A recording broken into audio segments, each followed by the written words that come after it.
नमस्कार. ठरलं तर मग या मालिकेच्या आजच्या महा एपिसोड मध्ये काय होणार आहे ते आपण पाहू. सुरुवातीला आपण पाहतो की आपला हिरो बोलत असतो हिरोईनला की आपल्या आईशी खोटं बोलायचं, पण आपली हिरोईन खोटं बोलायला काय तयार होत नाहीये. सायली बोलते की आपलं हे खोटं बोलणं एक दिवस अंगाशी येणार आहे. यावर आपला हिरो बोलतो नाही येणार, आपल्या अंगाशी काय नाही येणार, एक वकील म्हणून तरी तुम्ही माझ्यावर विश्वास ठेवाल ना. यावर आपली हिरोईन बोलते नाही, कारण आई तुमच्या काही क्लायंट नाहीये. हे बघा, मी आईना खरं सांगणार म्हणजे सांगणार की आमच्या बाळाचा अजिबात विचार नाही. यावर अर्जुन बोलतो हो, मग तुम्हाला मम्मा विचारेल की 1 वर्ष होऊन गेलं तरी तुम्ही बाळाचा विचार का नाही करत, मग काय सांगणार तुम्ही, कारण कुठलेही नॉर्मल कपल हाच विचार करेल. मग काय उत्तर द्याल तुम्ही की आम्ही कुठं नॉर्मल कपल आहोत.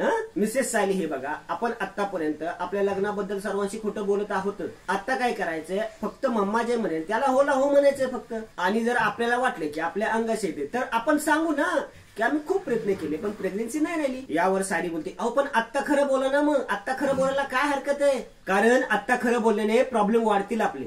तुमची ही वकिली उत्तरं मला देऊ नका, तुम्हाला मला साथ द्यायची असेल द्या, नाहीतर नका देऊ, पण आईशी खरं बोलणं हा एकच पर्याय आहे माझ्याकडे आणि उद्याच मी त्यांचा हा गैरसमज दूर करणार. यावर अर्जुन बोलतो फाईन, तुम्हाला जसं वाटतंय ना तसंच करा तुम्ही, मी आता या विषयावर तुमच्याशी कधीच बोलणार नाही. इकडे रविराज नर्सशी बोलत असतो.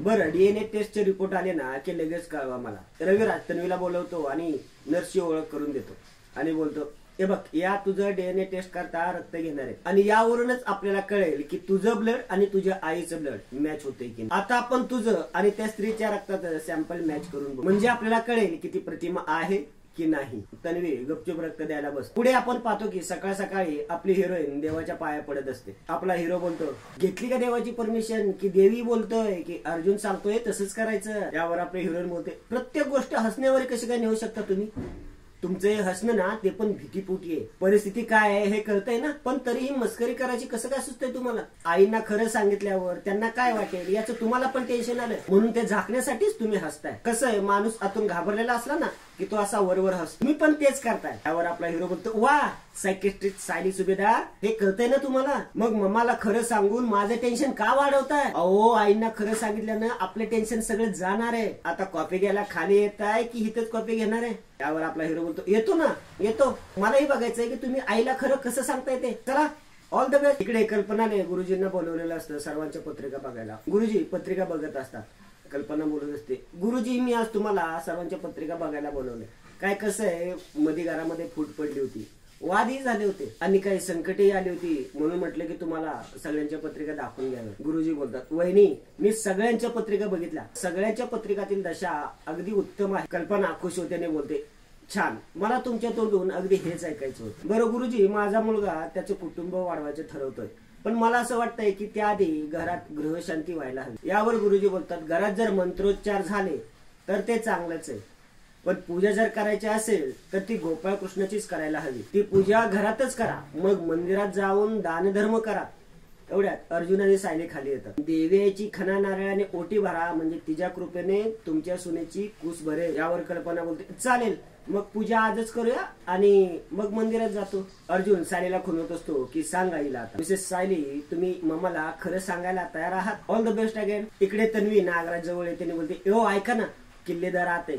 तोपर्यंत पटकन म्हाताऱ्याला फोन लावते आणि तिला ही गोष्ट सांगते, म्हणजे किल्लेदारचं लक्ष तिकडे जाईल आणि त्याचं डीएनए वरून लक्ष कमी होईल. लक्ष ठेवा. नागराज बोलतो हो कर कर, तू फोन कर. तन्वी म्हातारीला फोन लावते. म्हातारी फोन उचलते आणि बोलते हॅलो तन्वी बाळा बोल. तन्वी बोलते पूर्णाजी मी ठीक नाहीये अगं. म्हातारी बोलते काय झालं काय झालं तन्वी, तन्वी बरी आहेस ना तू. तन्वी बोलते पूर्णाजी माझी आई. पूर्णाजी खूप घाबरते आणि बोलते काय झालं प्रतिमा अगं बोल ना तन्वी, माझ्या जीवाला घोर लावू नकोस, काय झालं बाळा बोल. तन्वी बोलत असते पूर्णाजी माझी आई. एवढ्यात रविराज येतो आणि तन्वीच्या हातून मोबाईल घेतो. इकडे पूर्णाजी बोलत असते अगं तन्वी बोल ना ग राजा, हे बघ मला खूप भीती वाटते. रविराज तन्वीला बोलतो तुला सांगितलं होतं ना मी की डीएनए रिपोर्ट येईपर्यंत कुणाला काही सांगायचं नाही म्हणून. पूर्णाई बोलत असते मला काही कळत नाहीये, काय झालंय प्रतिमाला. रविराज फोनवर बोलतो मी रविराज बोलतोय. पूर्णाई बोलते हा रविराज, ही तन्वी काय बोलतीये, काय झालंय प्रतिमाला.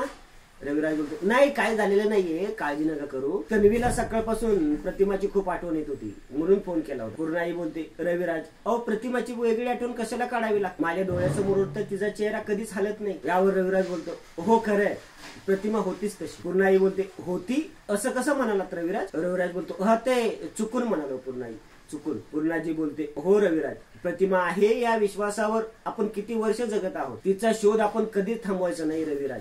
रविराज बोलतो हो पूर्णाई, खरंय तुम्ही म्हणताय ते. ठीक आहे ठेवतो फोन पूर्णाई. रविराज फोन ठेवतो आणि तिथून निघून जा. इकडे सायली कल्पना जवळ जाते आणि बोलते आई मला तुमच्याशी काहीतरी महत्वाचं बोलायचं आहे. कल्पना बोलते सायली तू नंतर बोल, आधी तू तयारीला लाग. अरे गुरुजी काय म्हणाले तुम्ही ऐकलेत ना, आपण आज गोपाळ कृष्णाची पूजा करतोय आणि नंतर आपण मंदिरात पण जायचं. त्यावर सायली बोलते अहो आई पण मी काय म्हणते. कल्पना बोलते हो अगं आपण पूर्णाईंना सुद्धा मंदिरात घेऊन जाऊया. बरं विमल तू सगळं पूजेचं बघ, मी ओटीचं बघते.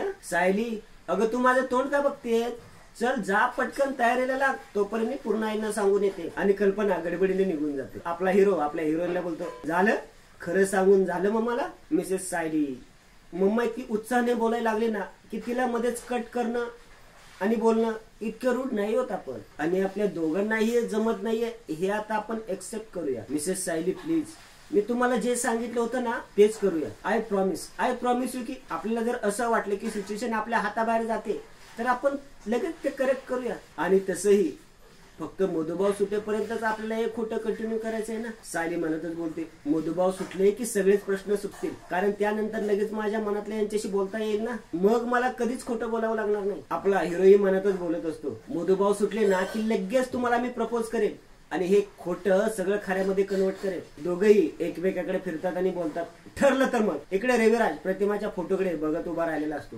तन्वी मागून तिथे येते आणि स्वतःशीच बोलते हा किल्लेदार प्रतिमाच्या नावाने गळा काढून ओरडतोय पण कुणालाही सांगायला तयार नाहीये. तन्वी किल्लेदारला बोलते बाबा तुम्ही असे एकटेच किती दिवस असे उदास राहणार आहात, तुम्ही किती दुःखी आहात हे कळतंय हो मला. रविराज बोलतो माझ्या मनात अजूनही एकच प्रश्न जो गेली कित्येक वर्षे, प्रतिमा जर जिवंत आहे तर ती मला भेटत का नाही. तन्वी मनातच बोलते अरे तू डोक्यावर पडल्यास का रे, प्रतिमाचं प्रेत बघितलं, सगळ्या खुणा बघितल्या, आता तरी स्वीकार की ती मेलीये. तन्वी खाली बसते आणि बोलते बाबा मला काय सुचतच नाही हो, म्हणजे पोलीस जे काय सांगतायत त्याच्यावर माझा विश्वास बसत नाहीये, म्हणून मी पूर्णाजींना फोन करत होते. तिच्याशी बोलले असते तर जरा बरं वाटलं असतं ना. यावर रविराज बोलतो बाळा पोलीस जे सांगतायत ते अजूनही काही खरं नाहीये, आणि पूर्णाही मला फोनवर बोलल्या की प्रतिमा जिवंत आहे हेच खरं आहे आणि माझाही विश्वास आहे, त्यामुळे तासाभरामध्ये डीएनएचा रिपोर्ट येईल, तोपर्यंत आपण कुणालाच काही सांगायला नको. यावर तन्वी बोलते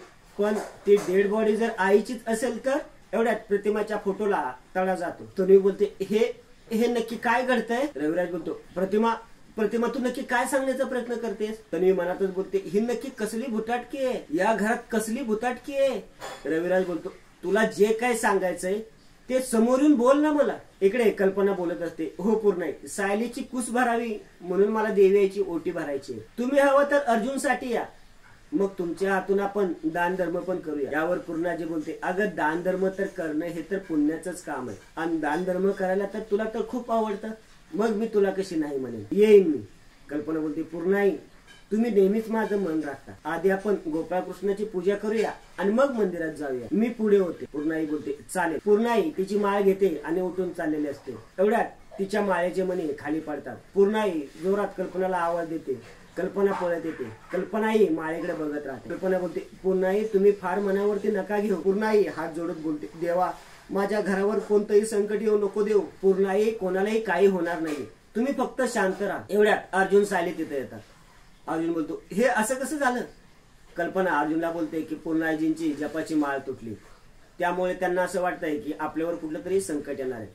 अर्जुन बोलतो असं काही नाहीये पूर्णाजी, कुठलीही वस्तू कधी नाही कधी ब्रेक होणारच आहे ना, इट्स ओके चिल. पूर्णाजी बोलते नाही मला खूप घाबरायला झालं, मला तन्वीचा पण फोन आला होता, तिला पण असंच काहीतरी वाटतंय.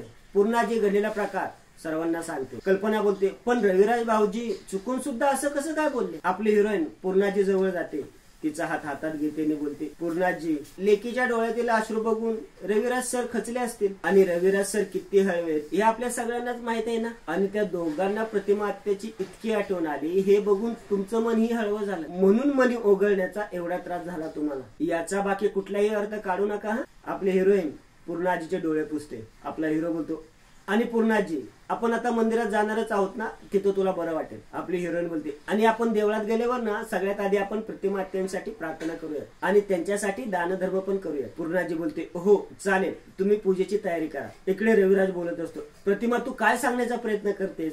तुला जे काही सांगायचं ते समोर येऊन बोल ना, भेट मला. आणि बोलते, बाबा आईच्या फोटोला असं अचानक कसा तडा गेला हो? बाबा मला काय सुचत नाही हो. म्हणजे बघा ना, आधी मला ते स्वप्न पडलं आणि आता प्रेम फुटले. हे सगळं किती भयंकर आहे हो. मला खूप भीती वाटते बाबा. एवढ्यात सुमन आणि नागराज तिथे. सुमन प्रतिमाचा फोटोकडे बघत बोलते, ही काच कशी फुटली? तर मी बोलते, सुमन काकी हा पण अशुभच संकेत आहे ग. मी सांगते ना, देव नाराज आहे आपल्यावरती. आता या घरात काहीच चांगलं होणार नाही. रविराज बोलतो, तन्वी उगाच कसली अर्थ काढू नकोस, हे संकेत वगैरे सगळं खोटं असतं. नागराज मनातच बोलतो, प्रियाने त्या फोटोला तडा पाडून एक्स्ट्रा टच दिलेला दिसतोय. दादा आता तरी कबूल कर की तुझी बायको मिळालीये. रविराज बोलतो, नागराज नवीन फ्रेम तयार करून घे आणि कोणीही कसलाही वाईट विचार करणार नाहीये. आपण DNA रिपोर्टची वाट बघूया. आणि रविराज उठून बाहेर चाललेला असतो. सुमन बोलते, भाऊजी माझ्या मनात एक गोष्ट आली होती, सांगू का? रविराज बोलतो, बोल. मला माहितीये की कोणत्याही अशुभ गोष्टींवरती विश्वास नाही ठेवायचा, पण माझा चांगल्या शक्तींवरती विश्वास आहे. मला हेही माहितीये की तुमची मंदिरात जायची इच्छा नसते, पण आज फक्त प्रतिमा वहिनींसाठी एकदा मंदिरात जाल. तिथे जाऊन ना गोरगरिबांना दानधर्म करा. प्रतिमा वहिनींना ज्या ज्या गोष्टींपासून आनंद मिळतो ना त्या गोष्टी तुम्ही करा. मग बघा सगळं आपल्या मनासारखं होईल. तुम्हाला प्रतिमा वहिनींची शपथ. रविराज तिथून निघून